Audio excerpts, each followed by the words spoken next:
It's August 2nd, 216 BC.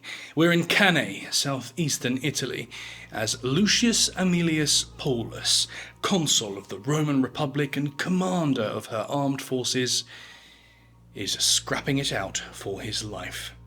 Already horrifically wounded, blood pours down his face, his strength sapping away from him. His fellow consul has deserted him, routed on the east flank along with his cavalry. Paulus had always wished to lead his armies by himself, without interference. But not like this. Maybe, however, there's still a chance. Maybe Paulus and the army of Rome can still win the day. Assaulted from the front and from either side, he urges his troops forward. The Carthaginian line sags beneath the weight of Paulus's heavy infantry. If the legions can just keep their discipline, they will break out of this mess and take the field. But from behind him, the thunder of hooves crossing the plain. For a moment, Paulus wonders if it is not his fellow consul and general Gaius Terentius Varro, returned to save the day. But it isn't. It's the sound of the noose tightening on Paulus and his remaining legions. It's the sound of the trap swinging shut, of a defeat that will echo down the ages. This is the story of the Battle of Cannae. But first, a quick word from our sponsor.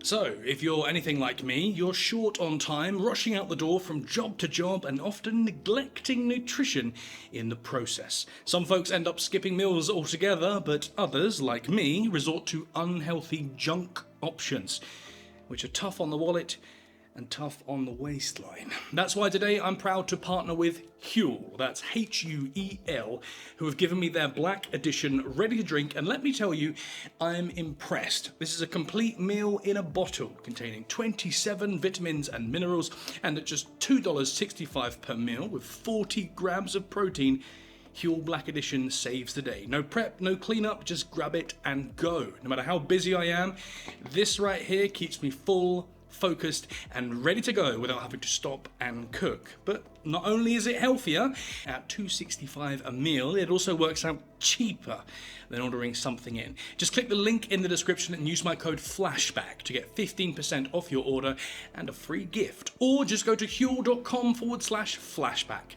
Skip the stress, not the nutrition. Thank you to Huel for sponsoring this video, and thank you, the viewer, for not skipping the ad.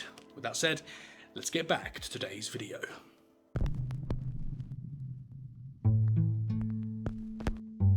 As the 3rd century BC neared its end, a fragile balance of power existed in the Western Mediterranean. Or perhaps balance is the wrong word. What is now southern Spain and northern Morocco, Algeria, Tunisia and Libya were all either in Carthaginian hands or strongly allied to the empire. But just 90 miles across the sea from the empire's capital, the island of Sicily was in the much smaller Roman sphere of influence, as was Sardinia, Corsica, and most of what is now Italy. Carthage may have held most of the cards, but its ruling oligarchy still needed to strengthen its hand. And as Rome was an expansionist power itself, their growing influence north of the Mediterranean had made Carthage uneasy. And so in 218 BC, the great general Hannibal Barca took his armies northeast through Spain and across what is now southern France. Upon reaching the vast white-capped wall of the Alps, he famously took his troops, elephants and all, and crossed the mountain range in only 15 days. The Second Punic War had begun. Now Hannibal and his invasion force were on the peninsula, and Rome was under threat. A stunning victory at Trebia later that year, followed by more victories at Lake Trasimene and Geronium in 217, had Hannibal firmly on top and the Romans running scared. Some thought Hannibal might march on Rome straight away, but his army had taken casualties and needed resupply. Hannibal would bide his time. Instead, his forces headed southeast in the spring of 216 BC to the grain depot at Cannae. This didn't just mean the Carthaginians could resupply, but it also meant that the Romans could not. And this wouldn't do. So the consuls Varro and Paulus marched from Rome to confront Hannibal, take back Cannae, and rid the peninsula of this Carthaginian threat. This would all be easier said than done. Facing them at Cannae were some 50,000 troops from across the Mediterranean. Gallic, Hispanic, and Libyan infantry, ranged units from the Balearic Islands, and the legendary Numidian cavalry, among others. But Rome's forces were still numerically superior. Their 86,400 men included 8 legions and had been compressed into one enormous army. But this meant that the two consuls shared the force. The compromise was to take turns commanding the entire formation on alternate days. To say this made things difficult is an understatement.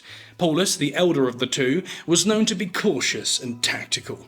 The younger Varro was famed for his bold decisiveness, rushing into battle to strike a quick blow. As the two men famously did not get on, reaching a compromise between them was basically impossible, and this vast Roman army would behave differently from day to day, depending on who was in charge at any given moment. After 2 days' march, Varro and Paulus sighted their enemy for the first time, 10 kilometers away to the southeast, across the river Aufidus. It was Varro's turn to command the army, but Paulus urged caution. He knew all about what the Numidian cavalry could do, and the sweeping expanse of the plain between their armies made him rightfully nervous. Varro, on the other hand, was not worried, and when he sent out his skirmish line across the Aufidus, it seemed his confidence was justified. The early clashes cost the Carthaginians as many as 1,700 men, while the Roman skirmishers lost just 100. That night, an excited Varro began strategizing his great assault on Hannibal's camp, but Paulus was ready to pour cold water over the fevered plans.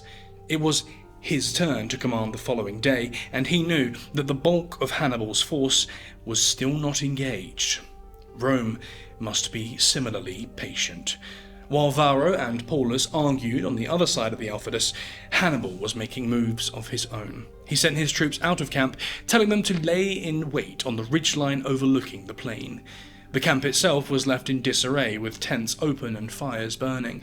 When Roman scouts crept up to the perimeter and peered inside, it was clear to them that it had been abandoned. Varro was overjoyed and began mobilizing his troops to take the camp. But when 2 escaped prisoners suddenly emerged across the Aufidus and told of Hannibal's trap, the attack was called off.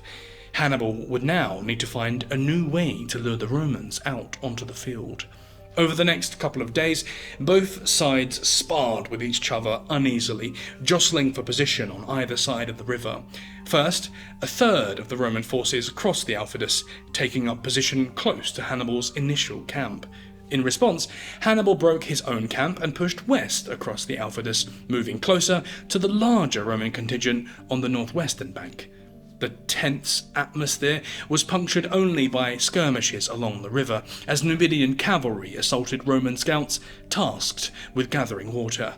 But when this didn't draw the Romans out, Hannibal made a bold move. The Numidians crossed the plain and assaulted the impetuous Varro directly. This time, the young consul took the bait, sending his troops forth in a rage. Realizing that his fellow consul was now hell-bent on making war, Paulus reluctantly joined him. The Battle of Cannae could now begin for real. On the morning of August 2nd, the two armies massed against one another on the plain outside Cannae. It would have been an awe-inspiring sight. Rows of tightly packed Roman heavy infantry arranged in strict, disciplined lines, flanked by cavalry, facing off against the thinner line of Carthaginian infantry with their Numidian cavalry to the east and the Spanish and Gallic cavalrymen on the west flank.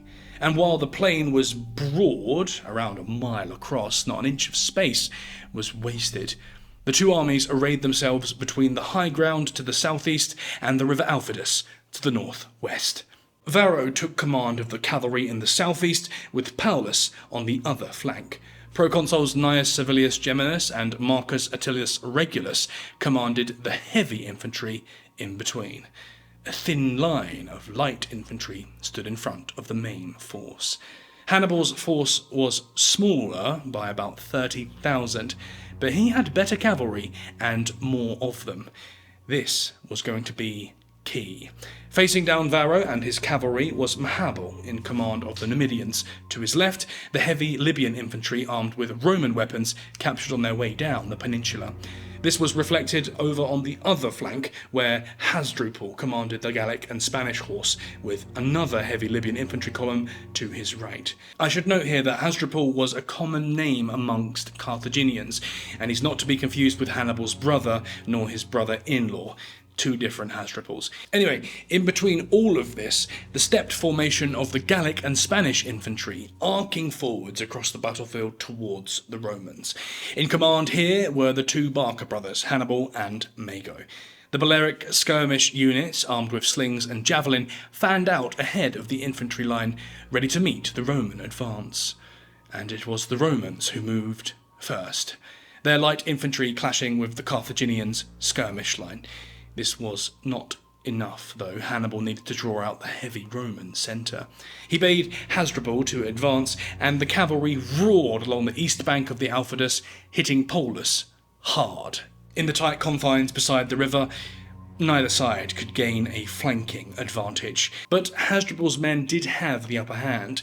After a bloody melee in which cavalrymen slugged it out at close quarters, Paulus's column broke. Hasdrubal gave chase, routing the fleeing Romans and inflicting devastating losses. In the centre, Geminus and Regulus knew the time for action was now at hand. They were rattled to see their consul routed on the right flank, but if they could smash through that thin Carthaginian infantry line, the day could still be won. Now, Hannibal had got what he wanted. The immense power of the Roman heavy infantry was drawn forward into the fray. The Carthaginian skirmishers fell back, and the infantry line bulged out to meet their attackers. Hannibal's plan had always relied upon an element of surprise. The way he'd set up his troops made it difficult for the enemy to fully appraise the deployment. The heavy Libyan columns had been partially obscured behind the Gallic and Spanish infantry ahead of them, and the dusty, sun-baked plain made visibility even more difficult for the advancing Romans.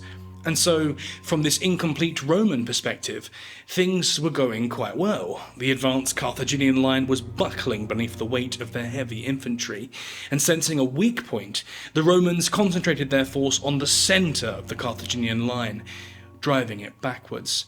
The bulging arc of the line had inverted, the convex shape becoming concave, like a bowling ball placed upon a thin, flexible skin of a trampoline. But though that skin flexed and groaned, it did not break. Meanwhile, on the eastern flank, Mahabal's Numidians sprang into action. As Varro's cavalry advanced, the Numidians drove in close and unleashed their ranged weapons, picking off Roman horsemen as they came forward. According to Roman historian and Punic war chronicler Livy, something strange then happened. A contingent of Numidians broke off from the column and announced their intention to switch sides. Varro was elated, but ordered the turncoats to remain at the back of the formation. The Numidians were more than happy to oblige, but on joining the Roman column they promptly drew their swords and attacked their double-crossed enemies. Seeing their comrades' trickery, the other Numidians attacked from the front. Another rout. The cavalry broke and fled back to their camp. But the battle was not yet lost. Somehow, Consul Paulus was still in the fight. He'd taken a hell of a beating at the hands of Machabal's horse, and he'd lost most of his men, but he'd made it back to the centre of the plain. And here he urges the heavy infantry onwards. But he must, by now, understand just how grave his situation has become. There's no plan B or plan C left, and there's only the advance of the infantry smashing through the Carthaginian lines. This last plan has to work, or the Romans are finished. To the delight of the badly wounded Paulus, though, it does seem to be working, and that once resilient line of Gallic and Spanish infantry now seems to fracture. The bulk of the Roman heavy infantry is still concentrated in the centre of the Carthaginian line, which is now falling back and back. Just beyond this line is Hannibal Barca. Not only will the force be routed, but with Hannibal Barca in striking range, Carthage's leading general will be captured or killed in the melee. It all ends here. Hannibal's invasion of the peninsula reaches its climax on this very plain, slain by Roman hands. But things don't go to plan. Paulus has forgotten about the Libyan heavy infantry on either side of the line, partially obscured by dust and chaos. Perhaps Paulus never even knew they were there. Now, though, now he knows. The battle-fresh Libyans leap into the fray, swinging the jaws of their traps shut on the Roman infantry's flanks. Wary after driving the Carthaginians so far back across the plain, the Roman infantry can't believe what is now taking place. Troops armed with Roman equipment, hacking them to pieces on either side. With this, discipline breaks down. The Roman line implodes on itself. The Carthaginians become the pot in which these Romans will be cooked. The Gallic and Spanish infantry are the pot's base, the Libyan columns its sturdy sides. But as this pot is brought to boil, who would close its lid? That, of course, would be Hannibal's cavalry, returning to the fight after routing their adversaries. Both Hannibal and Hasdrubal had shown strong leadership in keeping their formations together after stunning victories, and now they were back. The trap closed upon the main Roman force, and now it was clear who was going to take the field. Leaving his brother Mago in charge, Hannibal took a force westwards across the Alpheus River, where a small Roman reserve force was attacking the Carthaginian camp. This feeble effort from the Romans so late in the day was swiftly dealt with, the assailants destroyed. Back on the plains to the southeast, however, Paulus's main force was the only Roman formation remaining in any sort of fighting condition, and even this would not last long. Encircled completely by Hannibal's men, Romans were cut down in their thousands. Somewhere in the melee, both Regulus and Geminus fell beneath the onslaught. Paulus, the last of his strength now failing him, beseeched a tribune named Gnaeus Lentulus to flee the battlefield and raise the alarm back at the capital. "Hurry! Tell the Senate to siege Rome's defences and strengthen them before the victorious enemy arrives. Now leave me here to breathe my last among my slaughtered soldiers." And then he too falls. The legions, fortunate enough to be fighting outside the encirclement, knew the game was up and began to flee. But even this was too late. Many were cut down as they fled. The day had been an utter disaster for Rome, the worst in its history up to that point. But for Carthage, it was an enormous victory. In the words of historian Lewis Rawlings, Hannibal pulled off an amazing magic trick of essentially ambushing a Roman army in plain sight on a flat plain. He managed to surround a Roman force nearly twice his size, and in the space of an afternoon kill 50 to 60,000 Romans and their allies. Only a few thousand Romans escaped the bloody slaughter. Speaking of that slaughter, by the way, sources do differ on just how many died. Historian Polybius speaks of 70,000 Roman infantry deaths, with around 3,000 survivors. But for the cavalry, he puts the death toll at 6,000, with only 370 survivors. Livy wasn't quite so extreme in his own estimates, putting it at 45,500 infantry and 2,700 cavalry in his numbers. More recent historians, though, have put the figures rather lower. As Michael Clodfelter said in 2017, "Are we really supposed to believe that Hannibal's 50,000 Carthaginians slaughtered 48 to 70,000 Romans on a single afternoon on the field of Cannae?" Well, perhaps not, but this was still a momentous day in Roman history. The day that Roman legions got routed in their own backyard, leaving the door open for foreign invaders to march on Rome.